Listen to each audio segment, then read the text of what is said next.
Le Nouvel Esprit Public, Philippe Meyer, bonjour.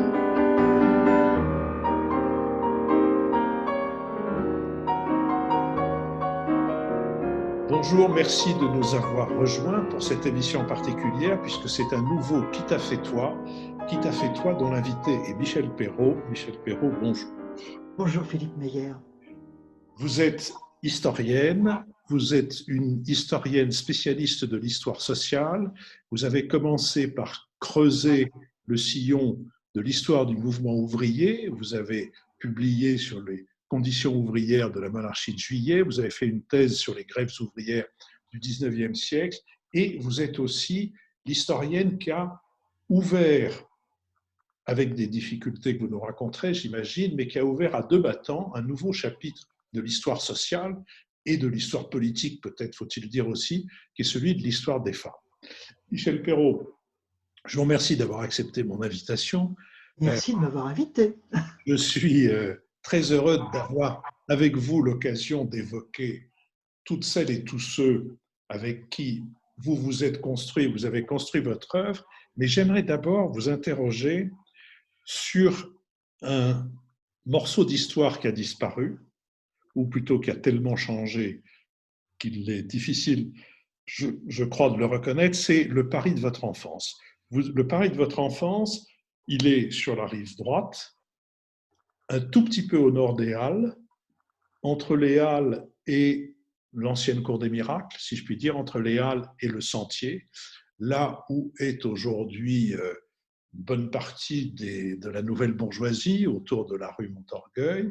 Mais vous, quand vous étiez écolière, puis un peu plus tard lycéenne, mais lycéenne, vous l'étiez dans le 10e arrondissement, à l'ouest du 10e arrondissement, entre la gare de l'Est et le 9e, à quoi ressemblait ce quartier de Paris dans vos années d'écolière et de lycéenne? Or, c'était un Paris mélangé, que je vois mélangé, que je ne voyais pas du tout comme ça à l'époque, bien sûr, populaire, drôle, dont j'ai un souvenir absolument merveilleux. Nous habitions rue Grenétan et mon père, qui était négociant en cuir, avait un grand, oui, plus qu'une boutique, un véritable hall de vente dans la rue Saint-Denis. Et je connaissais bien ce quartier parce que comme j'allais au cours Bossuet, comme vous l'avez dit tout à l'heure, et que c'était rue de Chabrol, c'était quand même relativement loin, et on faisait toujours les chemins à pied. Mon père pensait qu'il fallait marcher, il avait bien raison d'ailleurs. Et alors donc, surtout au retour, parce que le matin on est toujours très pressé, mais au retour, je rentrais souvent avec les bonnes, ma bonne, puisque dans ce temps-là on avait des bonnes. Hein. Je dis ça avec évidemment une ironie que vous imaginez, mais elles adoraient flâner, et moi aussi. Alors en revenant du cours Bossuet, nous descendions la rue Saint-Denis, on allait toujours faire un petit tour au passage Brady, on voyait les boutiques rutilantes du passage Brady, il y en avait une que j'aimais beaucoup parce qu'il y avait des poupées, mais vous savez, des poupées espagnoles, de celles avec des grandes robes qu'on met sur un divan. Et puis il y avait toutes sortes de choses, des petites horlogeries, on regardait des petits trucs animés, enfin des objets animés, comme il y avait beaucoup à cette époque-là, des automates, des petits automates. Et puis on revenait souvent par le boulevard de Strasbourg, et on arrivait au coin de la rue Réaumur et du boulevard Sébastopol, je vais dire plutôt, et là il y avait un grand magasin qui s'appelait l'Anoma, il y avait une chaîne qui s'appelait l'Anoma à cette époque-là. Aujourd'hui c'est un Monoprix qui occupe cet endroit-là, et c'était un endroit surmonté d'une de ces espèces de coupoles, comme on en a fait beaucoup dans la fin du 19e, début 20e. Et là, il y avait toujours un chanteur de rue. Alors, un chanteur de rue qui avait un grand parapluie, un immense parapluie. Et dans ce parapluie, il mettait des chansons qu'il entonnait et dont il vendait les petites feuilles. Pourquoi? Je sais pas, parce que c'est pas moi qui payais, pour très peu cher. Et alors, on s'arrêtait avec Ernestine ou avec Robert, je me souviens, et on écoutait chanter, puis on chantait aussi. Hein. Robert ou Ernestine connaissaient bien les chansons. Alors moi, je suivais tout ça. Et je trouvais ça merveilleux. Et j'insistais beaucoup pour qu'on achète les chansons. Malheureusement, je ne les ai pas gardées, mais c'était toujours très sentimental, un peu larmoyant. Voilà. Mais pour moi, je trouvais ça extrêmement drôle. Et alors après, on reprenait la rue Saint-Denis. Il y avait toutes sortes de boutiques. Il y avait notamment une boutique de fleurs qui vendait des petites semences dans des petits paquets. Et j'ai fait un vol qui m'a longtemps traumatisé. J'ai volé un de ces petits sachets. Personne s'en est aperçu. Je l'ai dit à personne, avec la très mauvaise conscience quand même d'avoir fait une chose pareille. Et puis, on arrivait rue Greneta, et puis voilà, et c'était un parcours absolument merveilleux.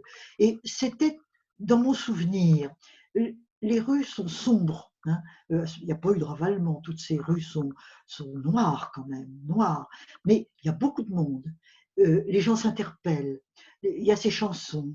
Il y a les prostituées. Naturellement, je ne savais pas du tout ce que c'était que des prostituées, parce que ce que je vous raconte, j'avais 7, 8, 9, 10 ans, quelque chose comme ça, exactement d'ailleurs. Et donc, bon, moi j'ai trouvé belles, parce qu'elles étaient plus rutilantes que Ernestine ou Robert, et souvent, les portes devant lesquelles elles étaient s'ouvraient sur des espèces de petits hôtels garnis où il y avait des lumières. Ça me paraissait très mystérieux.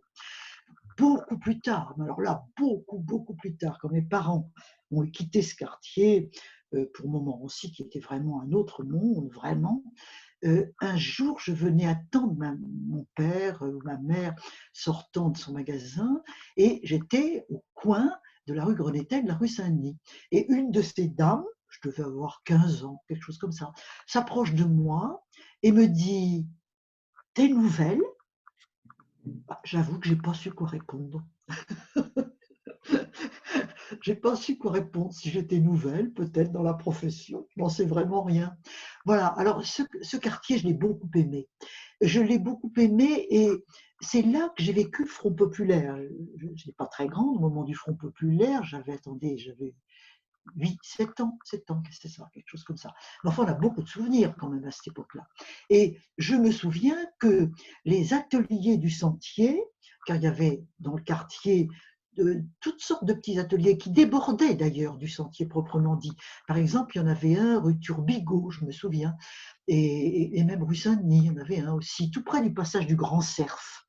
Le passage du Grand Cerf, c'était un passage magnifique que j'aimais beaucoup. Il y avait une boutique qui s'appelait Storer et qui vendait des petits fours avec des nougatines que ma mère achetait quand elle invitait les mamans de mes petites copines du cours Bossuet. On recevait un thé une fois de temps en temps, et on allait chez Storer acheter des nougatines. Et pour revenir aux petits ateliers, pendant le Front populaire, ils étaient occupés. Et c'était des jeunes filles. C'était une main-d'œuvre juvénile, des jeunes, et elles occupaient leurs ateliers. Elles avaient mis des grandes banderoles, je serais incapable de vous dire ce qu'il y avait marqué dessus, mais il y avait des grandes banderoles devant ces ateliers, et elles chantaient, où il y avait de l'accordéon. Et moi, je trouvais ça extrêmement gai. J'avais très envie d'aller à l'intérieur, bien sûr, de voir ce qui se passait vraiment à l'intérieur. Et ça contrastait avec tout de même l'inquiétude qu'il y avait dans ma famille, dans mon milieu. Mes parents étaient des gens très ouverts et pas du tout réac, pas du tout. Mais quand même, des négociants, ils se demandent un petit peu ce qui va se passer à cette époque-là.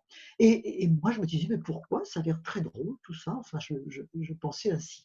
Donc, j'ai énormément de souvenirs de ces rues, des gens, des boutiques, beaucoup. On s'arrêtait beaucoup dans telle ou telle boutique, et du trajet, du cours Bossuet, bien entendu, mais ça c'était vraiment un autre monde déjà, tout à fait séparé. Oui, ce Paris populaire, drôle, mêlé, inutile de dire que je suis incapable d'en retrouver la moindre trace.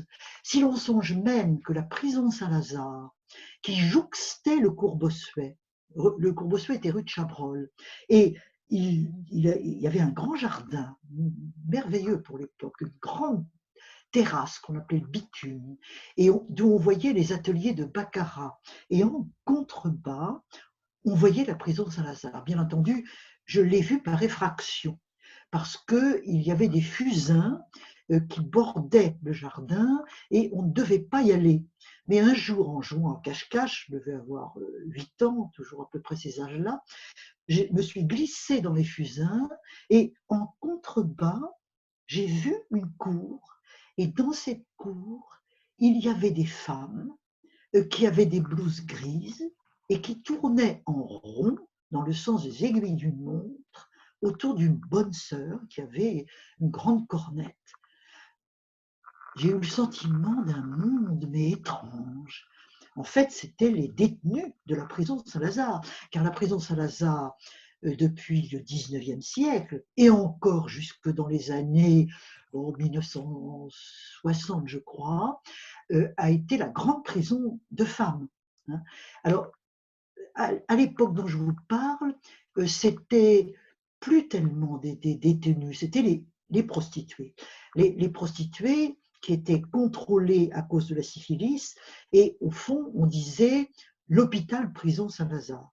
Et ensuite, c'est devenu l'hôpital Saint-Lazare, spécialisé pour les femmes, et puis ça a fermé, je crois, en 1975. Voilà. Depuis, ça a été entièrement démoli.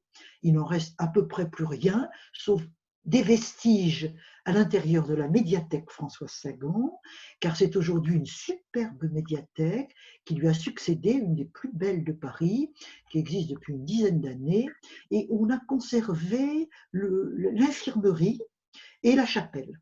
Alors la chapelle du 19e qui est conservée à l'intérieur de cette médiathèque François Sagan. Voilà, mais bon, on pourrait en parler. D'Aristide Briand sur Saint-Lazare, que chantait Barbara, et c'est l'époque où les prisons sont dans Paris.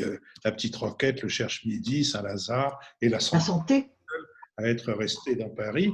Vous travaillerez d'ailleurs plus tard, et vous rencontrerez à cette occasion Michel Foucault, vous travaillerez sur les prisons et sur le système pénitentiaire. Mais avant que nous n'arrivions à ce moment de votre existence, je voudrais vous demander un mot sur un autre endroit que vous avez connu dans une situation qui là, on peut peut-être déplorer que le Paris que vous avez connu, enfin pour ma part je le déplore, ne soyons pas hypocrites, que le Paris mélangé, vraiment mélangé, non pas celui de la mixité sociale dont on fait des grandes phrases, mais celui de la réalité mélangée que vous décrivez est disparu, mais on regrettera moins que le camp que vous avez connu quand vous y avez été nommé toute jeune professeur, en même temps d'ailleurs que votre mari, lui aussi historien, le camp de cette époque est celui de l'après-débarquement, et donc c'est une ville qui est dans un état de grande précarité et de grande destruction. Oh, c'est un camp en ruine, hein, absolument. D'ailleurs, en vérité, personne ne voulait aller là à Caen. Et si j'étais troisième à l'agrégation, donc je n'avais pas le choix absolument, mais enfin tout de même bien. Et quand je me suis proposée pour Caen, je l'ai eu tout de suite. Et je suis arrivée en effet dans une ville absolument en ruine, où il y avait quand même, les grands monuments avaient été sauvegardés. L'abbaye aux hommes, l'abbaye aux dames avaient été sauvegardés. Mais quand je suis arrivée au lycée, j'étais célibataire. Je me suis mariée un peu plus tard et c'est moi qui ai entraîné mon mari à Caen à cause de cela. Mais quand je suis arrivée au lycée, j'ai demandé évidemment à l'ascenseur du lycée, mais madame, où est-ce que je pourrais loger? Et elle m'a répondu, elle était assez marrante, hein. Oh, mais nulle part, mademoiselle, nulle part. Oh, ben, je lui dis, oui, mais c'est très drôle, mais moi. Elle me dit, écoutez, vous allez aller au lycée au dortoir des étudiantes. Alors, les étudiantes avaient un dortoir organisé au-dessus de l'abbaye aux hommes, hein. Et elles m'ont hébergée très gentiment. J'ai trouvé. Alors, qu'est-ce que j'ai trouvé là? Ben, un petit box minuscule, avec de l'autre côté d'un rideau une table pour travailler, une espèce de grand auge où tout le monde faisait sa toilette dans une espèce de zinc, hein.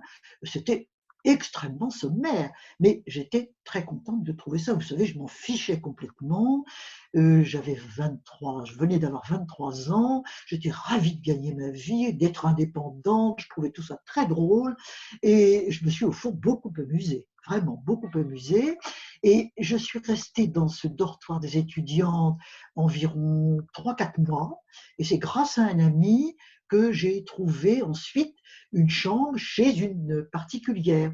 Alors c'était une vieille dame qui répondait au nom de Madame Fumichon, et Madame Fumichon était très vieille canaise.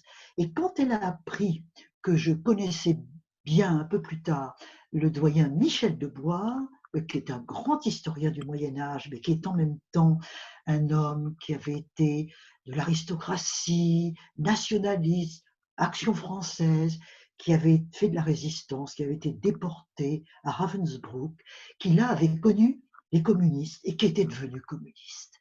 Et alors elle ne lui pardonnait pas, lui qui avait de la branche, comme elle disait, d'être en tête des ouvriers de la métallurgie, parce qu'à côté de Caen, il y avait les hauts fourneaux de la Société métallurgique de Normandie. Elle disait, mais comment, mademoiselle, vous pouvez connaître ce monsieur qui a abdiqué son milieu? Enfin, elle était absolument outrée.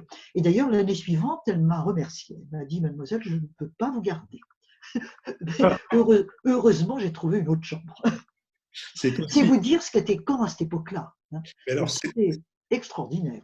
c'était aussi, ça a été aussi un endroit où vous avez rencontré d'autres collègues historiens qui, comme vous, ont été appelés par la suite à jouer un rôle très important dans l'enseignement contemporain de l'histoire.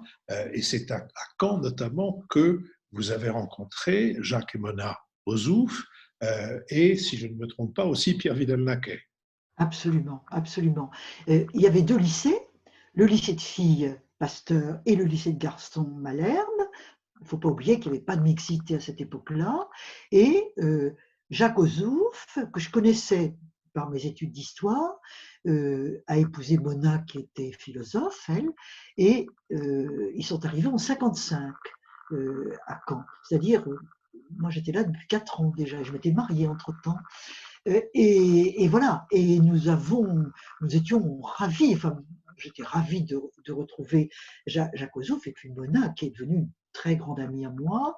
Et je dois dire que nous avons formé une espèce de trio de femmes, hein, parce qu'il y avait une troisième personne de notre génération, un ou 2 ans près, nous avons le même âge, qui était Nicole Le Douarin.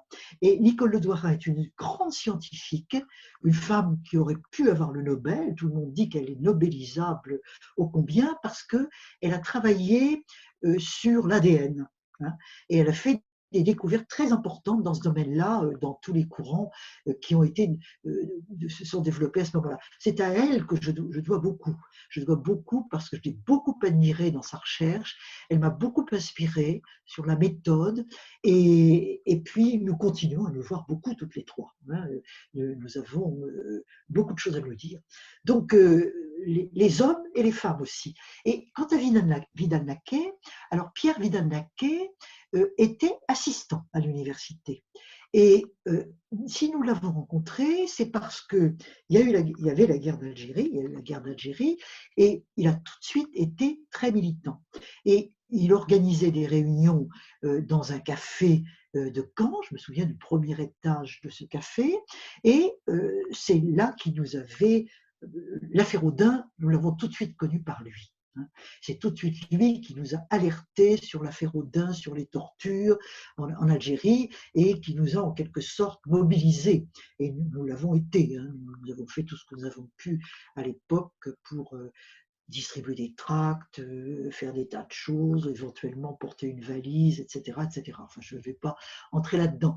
Mais oui, Pierre Vidal-Naquet, qui était à ce moment-là un jeune homme très ironique, hein, un peu mordant, et quelquefois un petit peu, il disait, je me souviens que Jacques Ozouf et mon mari d'ailleurs trouvaient, ces messieurs du lycée de garçons poseront les affiches. Ça nous faisait rire beaucoup. Bon, mais peu importe. Pierre Vidal-Naquet a été une lumière, hein, une lumière et vraiment un aiguillon très très important. Et je dois dire que nous avons beaucoup milité à Caen contre la guerre d'Algérie et ce n'était pas évident parce que la population caennaise était très très réservée, hein, devant cela. Et à ce moment-là, j'avais adhéré au Parti communiste où était Jacques et Mona Ozouf. Nous étions dans la même cellule, la cellule sans paix. Je me souviens que Jacques et Mona avaient trouvé que notre décision n'était pas très raisonnable, parce qu'eux étaient déjà un peu sur la pointe des pieds, je dois dire. Mais nous étions tout feu, tout flamme. Hein. Et avec la secrétaire, pas la secrétaire, la femme du secrétaire de section, j'avais proposé, j'avais adhéré à l'Union des femmes françaises. J'allais aux réunions de l'Union des femmes françaises. Et contre la guerre d'Algérie, elle n'était pas très militante. Tout juste ce qu'elle proposait, c'était de tricoter pour les petits Algériens. Franchement, le tricot et moi, ça faisait deux. Alors je leur avais dit, peut-être qu'on pourrait faire une manifestation de femmes. Ah, bah, peut-être, mais vous savez, c'est pas facile, tu sais, c'est pas facile, parce que, bah oui, bien sûr, les femmes en question étaient les femmes des ouvriers des hauts fourneaux de la Société métallurgique de Normandie. Alors, ces ouvriers n'étaient pas très mobilisés. Ils avaient peur, au fond, je l'ai analysé plus tard, de perdre leur travail, tout simplement. Ceci dit, nous l'avons faite, cette manifestation. Nous l'avons faite.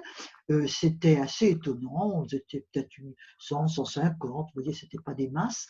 Et nous avions été, Anne-Marie Lakota, qui était la femme de notre secrétaire fédéral, nous avions été les accueillir à la gare de Caen. Et ces femmes qui ne venaient pas tous les jours, hein, quand elles venaient de Bondeville, Colombelle, Giberville, eh bien, elles regardaient beaucoup les boutiques. Et moi, je trouvais ça scandaleux. Vous voyez, j'étais vraiment alors une pain-bêche pas possible. Voilà, bon, de Caen, je pourrais vous parler trop longtemps, mais on a beaucoup de choses à se dire, je crois. Je voulais, vous venez d'évoquer cette association féminine. Je voulais vous poser une question. Nous passons un peu du coq à l'âne, mais c'est la règle de cette conversation à saut et à gambade. Quand j'étais lycéen, on pouvait assister, on n'était pas du tout obligé, mais on était informé d'une série de conférences données par l'Union féminine civique et sociale, qui donnait des conférences sur des thèmes qu'on appellerait aujourd'hui l'éducation civique ou quelque chose de ce genre. Est-ce que cette union féminine civique et sociale a eu une importance, d'abord à l'époque que vous êtes en train d'évoquer, ou par la suite dans l'histoire des femmes? Pour moi, personnellement, pas beaucoup. Je devais les trouver sans doute trop bourgeoises pour moi à l'époque. J'ai évidemment beaucoup changé, certes, mais oui, c'est important. L'Union féminine civique et sociale, c'est une association républicaine et féministe en même temps. Donc oui, c'est tout à fait important, tout à fait intéressant. Il y avait là, elles étaient un petit peu l'héritière des premières associations féministes d'avant même la guerre 14. Hein.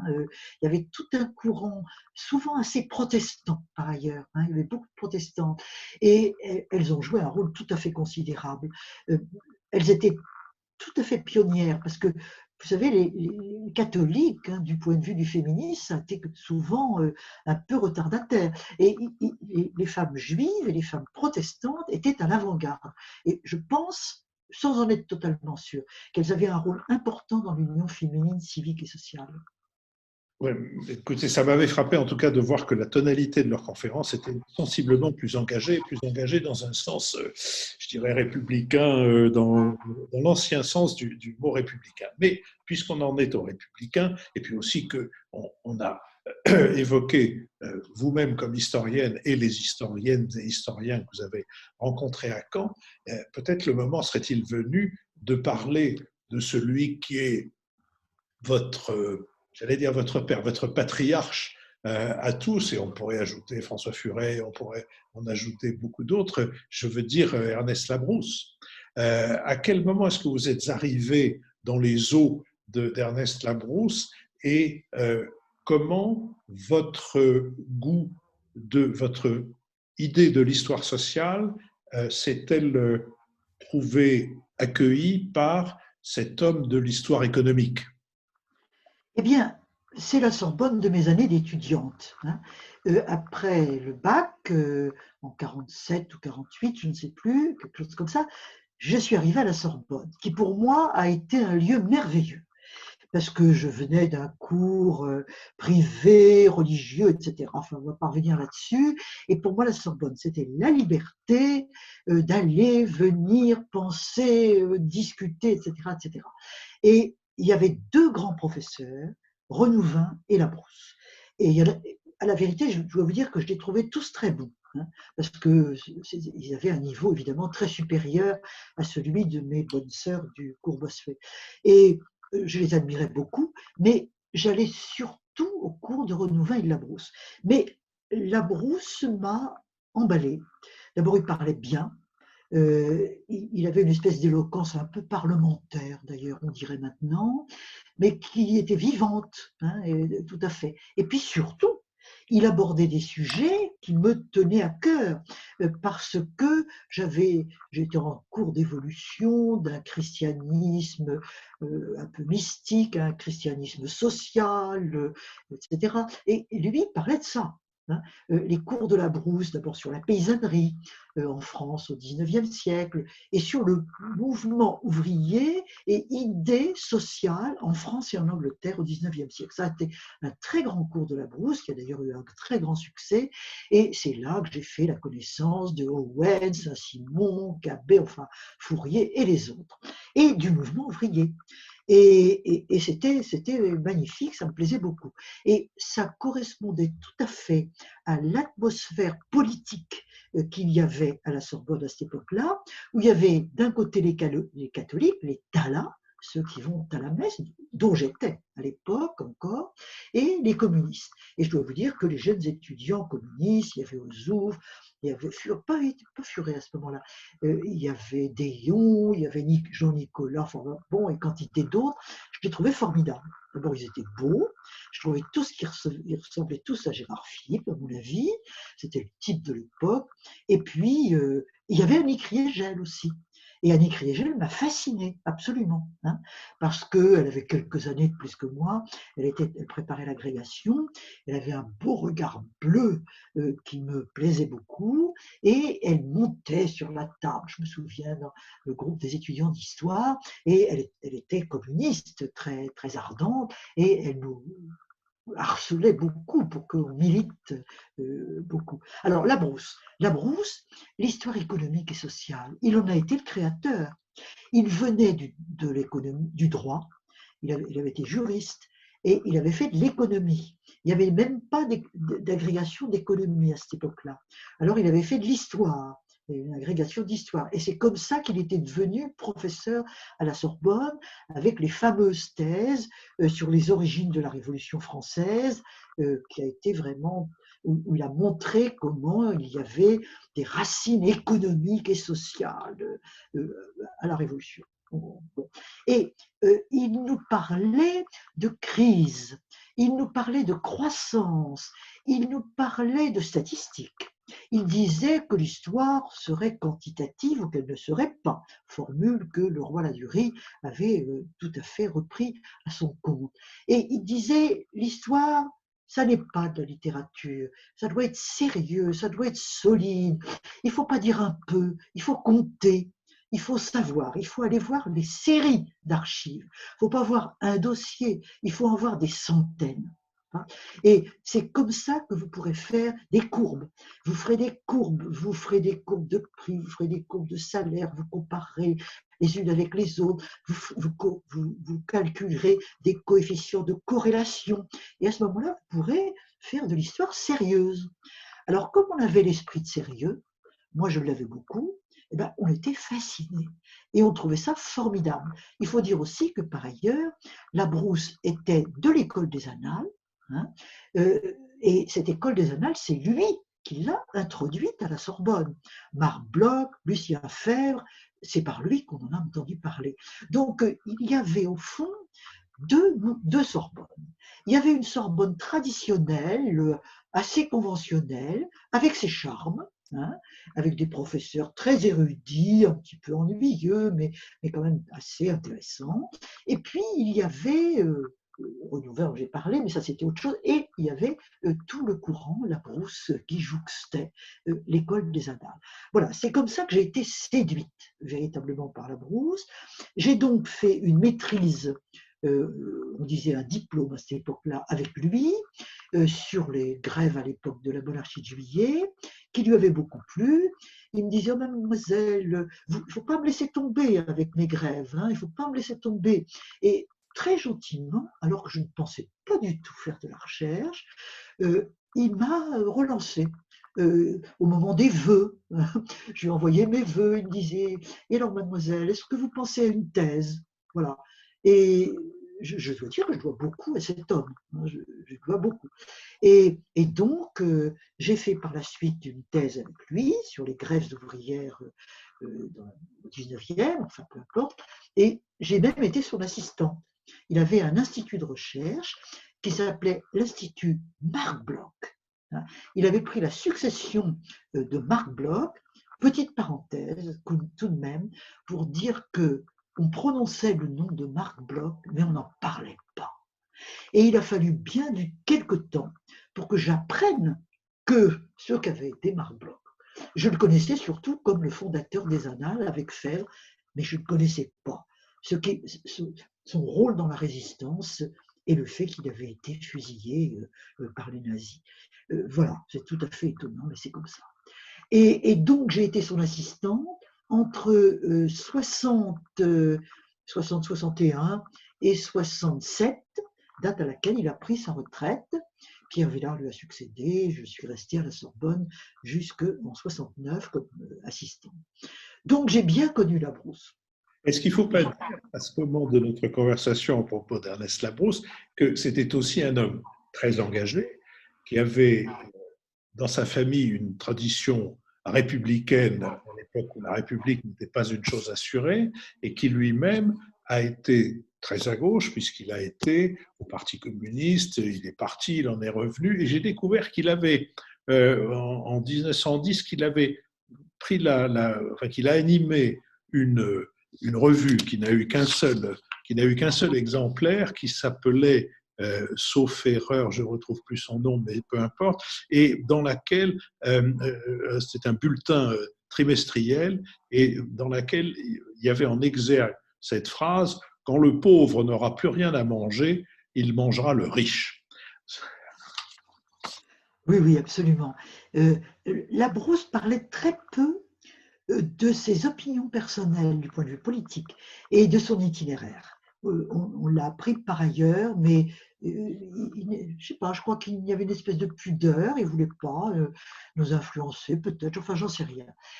Mais peut-être ça va vous faire plaisir, puisque vous parlez de cela, le petit-fils de la brousse, qui s'appelle Yves Catonnet, et qui est un professeur, médecin professeur à la Salpêtrière.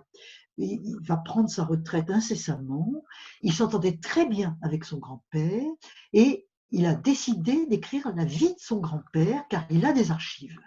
Il m'a écrit il y a environ 3 mois à ce propos, en me demandant si je pourrais faire un petit quelque chose dans ce livre. Et bien entendu, je suis très enthousiaste parce que justement, il a toutes sortes d'archives sur les épisodes dont vous venez de parler et qui mènent en effet du Parti communiste, de Dunois, hein, Amédée Dunois, car Labrousse avait épousé la fille d'Amédée Dunois, qui était un militant communiste de cette époque-là, et qui avait aussi d'ailleurs contribué à fonder comment dire, le mouvement ouvrier le plus radical de l'époque. Donc tout ça est très passionnant, effectivement, et nous entraîne dans une histoire presque du 19e, et en tout cas de la première moitié du 20e siècle. Alors, poursuivons plutôt du côté de l'histoire sociale avec une autre figure que je crois vous avez, une autre figure très différente dans son origine, très différente également dans sa formation, enfin dans la manière dont elle est entrée dans l'histoire, et c'est Jean Métron. C'est Jean Métron dont le nom est donné à un dictionnaire dont j'imagine que vous allez aussi nous dire quelques mots, mais parlons d'abord Parlons d'abord de l'homme, Jean Métron. Jean Métron, c'était un fils d'instituteur, peut-être même petit-fils d'instituteur, lui-même instituteur, bourguignon, avec un accent, léger accent bourguignon, qui a eu un parcours politique qui mène du communisme au trotskisme et à l'anarchisme. Un anarchisme qui ne lançait pas des bombes, mais enfin, il était très libertaire, très libertaire. C'est comme ça qu'il avait fait sa thèse sur le mouvement anarchiste en France, thèse qu'il avait faite non pas avec Labrousse, mais avec Renouvin, justement. Et il était, mais ceci dit, tout son goût pour le mouvement ouvrier l'emmenait vers Labrousse. Et Labrousse l'appréciait tout en étant réservé sur le type d'études que faisait Métron. Puis Labrousse n'était pas anarchiste, c'est le moins qu'on puisse dire. Mais voilà, les deux hommes se sont rencontrés, il y a eu des colloques, notamment un premier colloque en 61 sur le militant ouvrier français que j'ai eu le plaisir d'organiser avec Métron. Car j'ai rencontré Métron à cette époque-là, et vous imaginez que l'homme m'a beaucoup séduite et que j'ai beaucoup collaboré, travaillé avec lui. À la suite de ce colloque, il en est sorti la revue Le Mouvement Social, qui a pris la suite de l'Actualité de l'Histoire, qui était une revue beaucoup plus, toute petite revue modeste à tout point de vue, que dirigeait Métron. Et le mouvement social se voulait évidemment plus important, plus universitaire, enfin, etc., etc. Et Labrousse était très enthousiaste. Il était tout à fait pour que nous lancions cette revue. Il y avait donc une espèce de confluent autour du mouvement social avec Métron, Labrousse, Annie Kriegel, Claude Villard, qui a fait une thèse sur les guédistes, Madeleine Reberiou, qui est arrivée un petit peu après, Rolande Trempé, une grande amie que j'ai beaucoup aimée, voilà une personne que j'ai beaucoup aimée, qui a fait une grande thèse sur les mineurs de Carmaux, et voilà. Alors c'est comme ça que j'ai rencontré Métron, et beaucoup apprécié Métron. C'était un homme formidable. Le Métron, le dictionnaire Et Métron. alors, le dictionnaire de Métron, oui, c'est lui, Métron, c'est lui qui en est le fondateur. Il pensait que les humbles devaient avoir leur dictionnaire comme les illustres, et pour ce faire, il a mobilisé tout ce qu'il pouvait connaître dans les milieux d'instituteurs, dans les milieux d'ex-communistes, parce qu'il y avait beaucoup d'ex-communistes, hein, d'ex-communistes qui ne partageaient plus du tout le stalinisme, il y avait vraiment une révolte contre ça, mais qui étaient restés fidèles au mouvement ouvrier. Et Métron leur disait, ben voilà, on va faire un dictionnaire. Et au fond, le dictionnaire a récolté un petit peu cette énergie qui ne s'investissait plus, au fond, dans le Parti communiste. Et je dois dire que Labrousse était pour, mais il disait au fond à quoi ça sert. Pour lui, ce n'était pas son histoire à lui. Ceci étant, bien que n'étant pas enthousiaste au point de départ, il a toujours favorisé le financement, notamment le financement par le CNRS, parce qu'il fallait quand même de l'argent pour, même si c'était très modeste comme financement, pour ne serait-ce que pour le courrier, pour des tas de choses comme ça. Et le dictionnaire biographique du mouvement ouvrier français a continué par la suite avec d'autres personnes très, très, très militants, et c'est maintenant quelque chose qui compte plus de 50 volumes, je crois, hein, et qui va jusqu'à nos jours. Le dictionnaire biographique du mouvement ouvrier français, on peut dire que c'est un lieu de mémoire, hein, pour reprendre l'expression de Nora, un véritable lieu de mémoire du mouvement ouvrier. Et le centre d'histoire du syndicalisme que Métron a dirigé, comment était-il considéré par Labrousse? Bien, je crois, je crois que Ernest Labrousse en a été le premier directeur. Tout à fait, tout à fait. Labrousse était très favorable à tout ça, hein. Labrousse disait il faut que la classe ouvrière ait son histoire, et même son histoire bataille, disait-il. Et là, il voulait dire qu'à côté de l'économique et du social, après tout, il y avait aussi des événements qui méritaient qu'on s'en occupe. Donc oui, Labrousse financé, enfin, au CNRS où il avait un rôle important, demandait du financement pour ce centre, et on peut dire que le Centre d'histoire du syndicalisme a été patronné par Labrousse et dirigé par Métron. C'est là que Métron, qui avait des problèmes, j'allais dire des problèmes de carrière, oui, parce qu'il avait fait une thèse, mais il ne faut pas oublier la Sorbonne de cette époque-là, vous savez, c'était quand même assez conventionnel. Hein. Il était instituteur, il n'était pas agrégé. Alors, si vous n'êtes pas agrégé, est-ce que vous pouvez faire quelque chose à la Sorbonne? Ben non. Hein. Le résultat, c'est qu'il n'arrivait pas à déboucher vraiment à la Sorbonne. Labrousse le soutenait, Renouvin aussi, et ainsi, quand il y a eu la création des maîtres assistants, parce que c'est une création des années 60, eh ben, il a eu un poste de maître assistant pour s'occuper, dans la pérenne, hein, à l'intérieur de l'université, pour s'occuper du centre d'histoire du syndicalisme. Toutes ces choses se sont au fond un petit peu réunies autour de Labrousse, Métron, et le centre d'histoire du syndicalisme, et le dictionnaire, etc., etc., et le mouvement social. Alors, je voudrais aborder un autre des travaux que vous avez mené avec Jean-Claude Perrault, votre mari, et avec Jean Cuisnier, qui a été ensuite le directeur du Musée national des arts et traditions populaires. C'est un travail que vous avez fait sur les pratiques religieuses, les pratiques démographiques et les pratiques culturelles de la société métallurgique de Normandie, dont vous avez tout à l'heure évoqué les ouvrières. J'imagine que c'était de cette société qu'elle venait pour manifester. En quoi a consisté ce travail? Parce que je rappelle, donc, vous venez de la maison Labrousse, maison qui est, comme vous l'avez raconté, très axée sur le quantitatif et la quantité de quantité, si je puis dire. Et est-ce que c'est une étude de cette nature ou est-ce que, je pose la question parce que je vois poindre les travaux ultérieurs de Jean Cuisnier et ceux de votre mari, ou est-ce qu'il y a autre chose que simplement, oh, pas simplement, qu'une histoire quantitative? Ah ouais, c'est totalement différent. Cette affaire dont vous parlez, c'était une rencontre avec des anciens prêtres ouvriers. Hein, et c'est la quinzaine. La quinzaine était l'organe des chrétiens progressistes qu'avait fondé Jacques Chataignier, et j'avais adhéré à ça, hein, mon mari également. Et nous y avons retrouvé d'anciens prêtres ouvriers qui étaient devenus des prêtres de paroisse, puisqu'ils ne pouvaient plus être prêtres ouvriers, ça avait été interdit.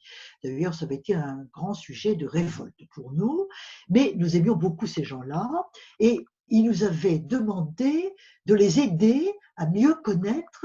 Il y en avait un qui était à Colombelles et l'autre à Mondeville.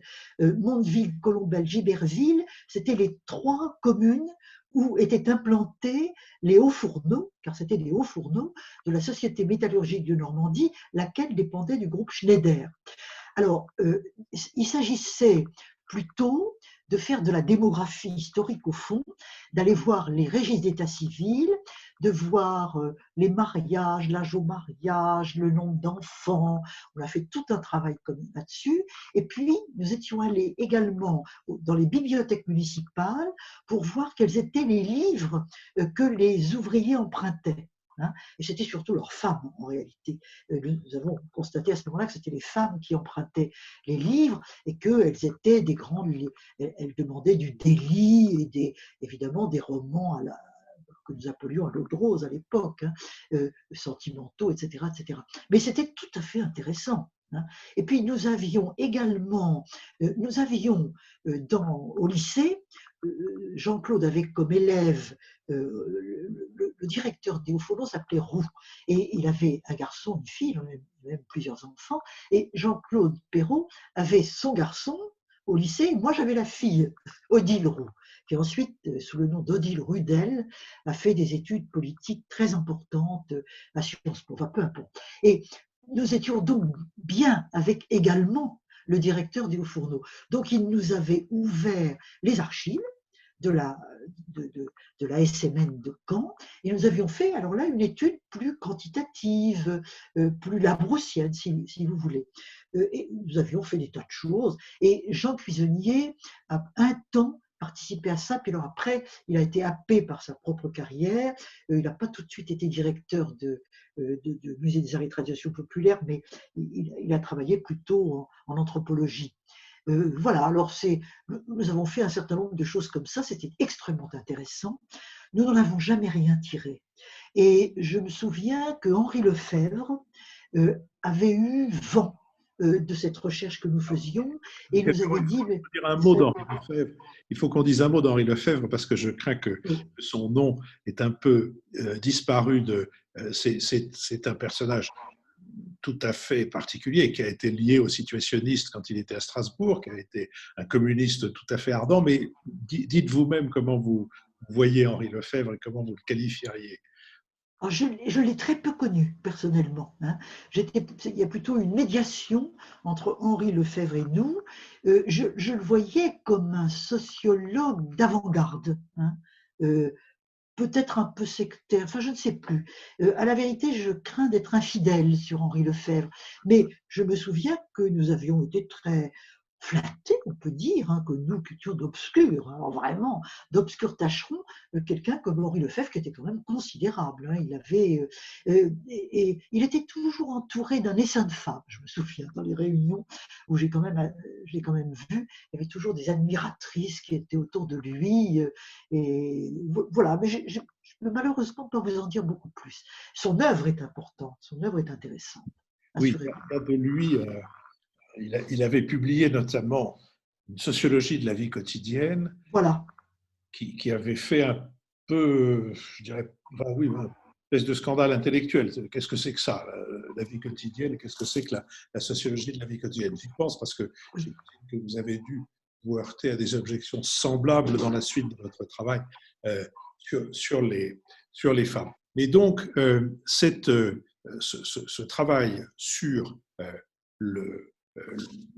l'histoire ouvrière et sur les grèves, et c'est pour ça aussi que j'évoquais ce travail sur les ouvriers de la métallurgie de De Normandie, Caen, oui.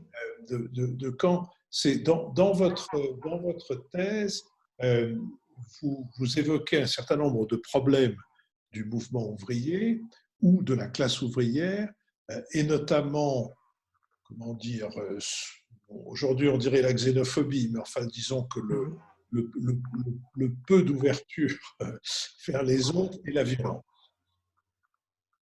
Oui, la xénophobie ouvrière, à l'époque que j'étudiais, à la fin du 19e, m'avait beaucoup frappé.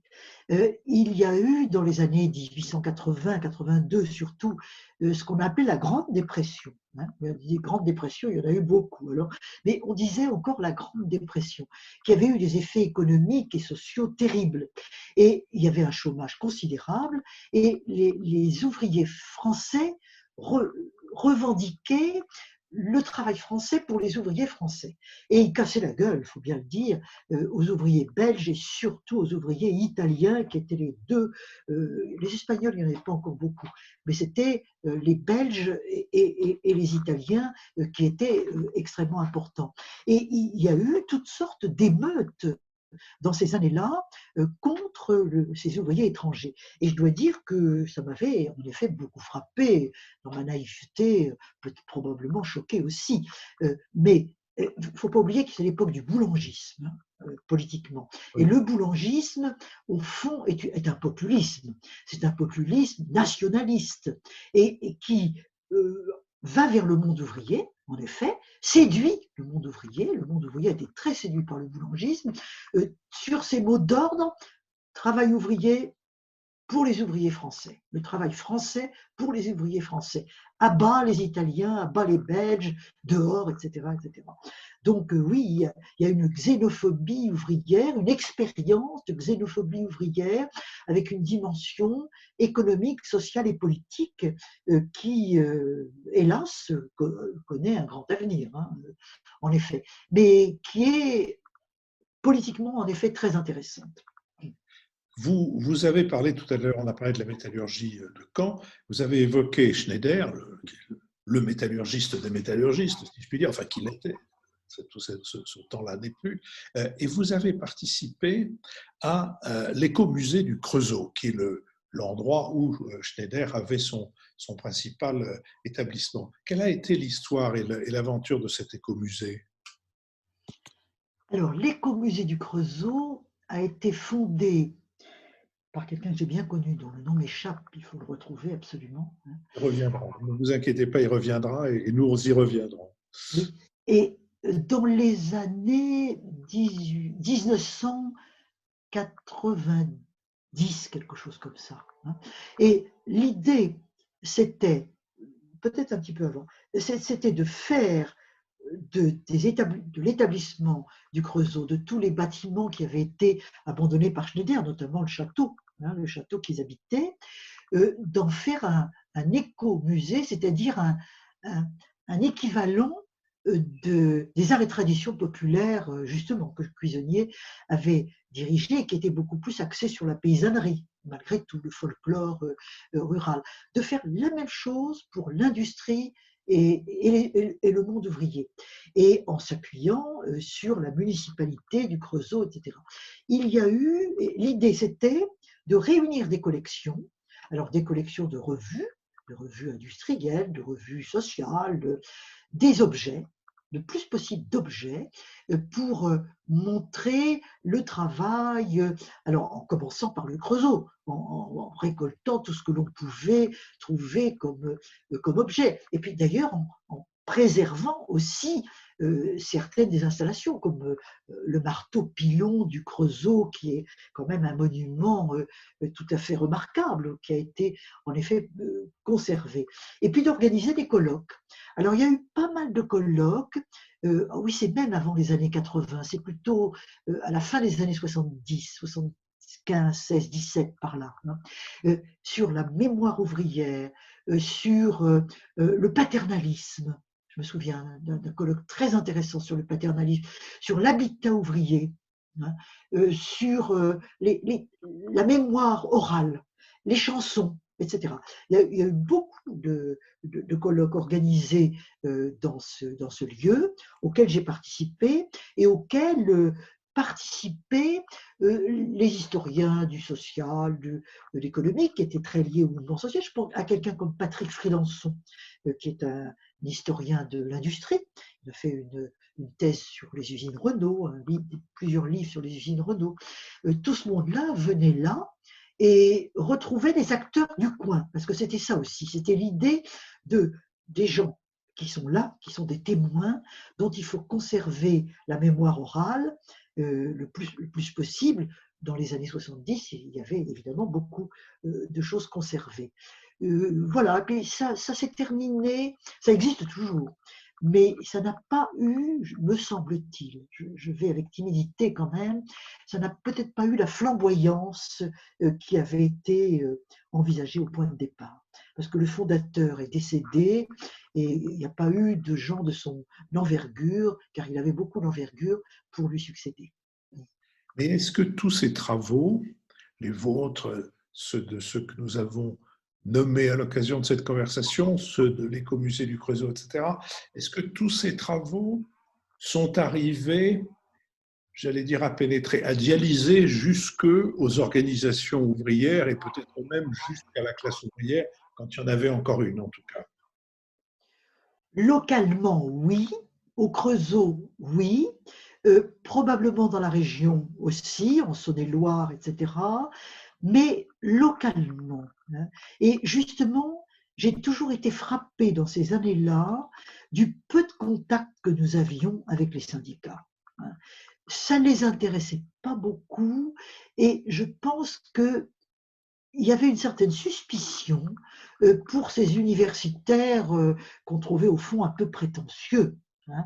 Ils allaient apprendre aux ouvriers et puis qui étaient mal pensants malgré tout, parce que malgré tout, dans la CGT, enfin, il y avait quand même un marxisme, pas le marxisme de la Brousse est marxiste, mais enfin, bon, mais un marxisme beaucoup plus, oui, communiste, enfin, disons.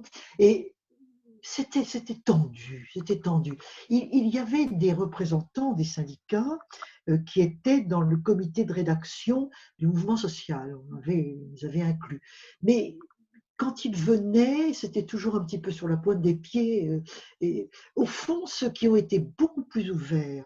Alors, la CGT ensuite a beaucoup changé. Hein. Je ne voudrais surtout pas, je ne retrace pas une histoire ici. Je dis simplement comment je l'ai vécu dans ces années-là. Qui sont au fond les années aussi post-68, il ne faut pas oublier, c'est important.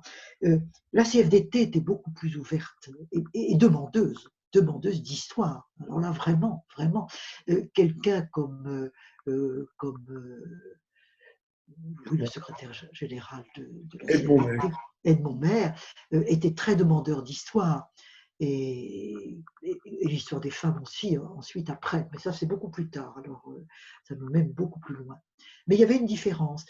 D'une certaine façon, d'une certaine manière, j'étais personnellement un petit peu déçue, mais naïvement déçue, du fait qu'au fond, le travail que j'avais fait, bon, ça n'intéressait pas tellement le monde ouvrier. Je me suis dit, mais au fond, je fais cette histoire-là pour mon milieu, hein, pour mon milieu, alors que l'idée de départ de la Brousse, c'était donner à la classe ouvrière son histoire. C'était ça. Mais voilà, c'était comme ça. Écoutez, Michel, Vous savez, j'avais même, à la demande de Robert Brécy était un communiste assez dissident. Il est peut-être resté jusqu'à sa mort, mais enfin vraiment il pensait mal. Et il s'était occupé des éditions sociales. Et les éditions sociales étaient les éditions du Parti communiste, dans le fond. Et il m'avait demandé d'écrire quelque chose. Et j'avais fait un texte sur la grève de Decazeville. La grève de Decazeville, 1886, c'est une grève célèbre parce que les ouvriers ont défenestré un certain Vatrin, W-A-T-R-I-N, qui était un manager de l'usine et qui avait serré les boulons, voulu de la discipline, enfin, c'était vraiment très dur. Il avait rendu l'usine probablement plus rentable, mais plus dure. Et il l'avait défenestré, il était mort. Il était mort. Et j'avais vu donc qu'il y avait beaucoup de choses sur cette grève, etc. J'avais fait un texte de 100, 150 pages que Brécy appréciait beaucoup, mais il l'a soumis au comité éditorial et il se trouvait que je disais à un moment quelconque que les ouvriers s'enivraient. Bah, c'est vrai, hein, pendant la grève, ils vont au bistrot, et puis, bon, bah, il y a l'alcoolisme ouvrier, ça existe. Et il m'avait demandé de supprimer cette mention. Et une autre où j'étais un peu critique vis-à-vis de Lénine. Hein. Et Brécy m'avait fait dire, vous ne pouvez pas écrire ça parce que la classe ouvrière a toujours raison. hein, Alors, j'ai dit, bon, bah, dans ces conditions, je ne le publierai pas, et c'est tout. Et je ne l'ai jamais publié. Il est resté dans mes archives, qui sont maintenant aux archives nationales. Bon, mais voilà, c'est vous dire que de ce point de vue-là, bon, ben, c'est un petit peu. Ce sont ces années difficiles, au fond, entre le mouvement ouvrier, les intellectuels, etc. j'espère que ce travail que vous avez fait sur la grande grève de Decazeville sortira des archives et sera publié. Il fut un temps où il y avait beaucoup de collections d'histoires qui auraient permis de publier et même d'illustrer un travail comme celui-là. Je vais vous proposer que nous marquions une pause. Je vais juste, puisque vous avez évoqué quelques noms, je voudrais partager avec vous et avec nos auditeurs un souvenir de Pierre Vidal-Naquet, qui a été à l'origine, avec Michel Foucault et Jean-Marie Domnac, de la création du groupe d'information des prisons, mais nous y viendrons dans notre deuxième partie. Je ne le connaissais pas, mais il a publié sur mai 68 avec, je crois, Alain Flans, si je me souviens bien, un livre document qui était au fond où il avait rassemblé tout ce qui pouvait servir à des historiens ultérieurs pour dresser l'histoire puis l'analyse du mouvement mai 68. Je l'avais lu, j'avais 20 ans, mai 68, j'étais étudiant en sociologie à Nanterre, c'est dire puis j'avais été président du comité de grève. Bref, je l'ai lu avec beaucoup d'intérêt et j'y ai repéré une erreur qui avait une petite importance. J'ai donc écrit à Pierre Vidal-Naquet au bon soin des éditions du Seuil, monsieur, j'ai trouvé votre livre tout à fait passionnant, cependant permettez-moi de vous signaler, etc. Bon, j'avais 21 ans, ça devait être un an après mai 68, et il ne s'est rien passé jusqu'à ce que, un peu plus de 2 mois après, je reçois une lettre de Pierre Vidal-Naquet disant « Monsieur, je vous remercie beaucoup de votre lettre. J'ai vérifié ce que vous m'y disiez, qui est tout à fait avéré, et par conséquent, la prochaine édition comportera une rectification sur le point que vous m'avez signalé. » Et l'autre mémoire que je voudrais évoquer, c'est celle d'Annie Kriegel, qui a été ma patronne de thèse avec Philippe Ariès, une ancienne stalinienne et un ancien de l'Action française, et qui tenait un séminaire à Nanterre alors qu'elle était sous chimiothérapie, ce que nous ne savions pas, et qui, quand son séminaire de thèse n'avait pas duré assez longtemps et qu'elle avait des choses à faire chez elle à Paris, dans une petite maison merveilleuse qu'elle habitait avec son mari, rue Caumartin, qui a depuis été détruite, bien sûr, elle nous emmenait chez elle, elle nous installait et elle nous disait, évidemment, vous n'avez pas déjeuné, comme si c'était une faute grave que nous avions commise, et elle nous entraînait dans sa cuisine où elle nous faisait un déjeuner tout en nous houspillant sur les insuffisances du travail que nous avions préparé, que nous lui avions amené. Voilà, c'était une époque où l'université a pu rendre, et la recherche a pu rendre heureux pas mal de gens. Merci Michel Perrault, nous nous retrouverons demain à la même heure sur ce même podcast pour aborder le deuxième volet de votre vie d'historienne et aussi les rencontres que cette autre vie vous a permis de faire. Vous êtes historienne du mouvement ouvrier, vous êtes historienne de cette nouvelle discipline, l'histoire des femmes. Merci et à demain.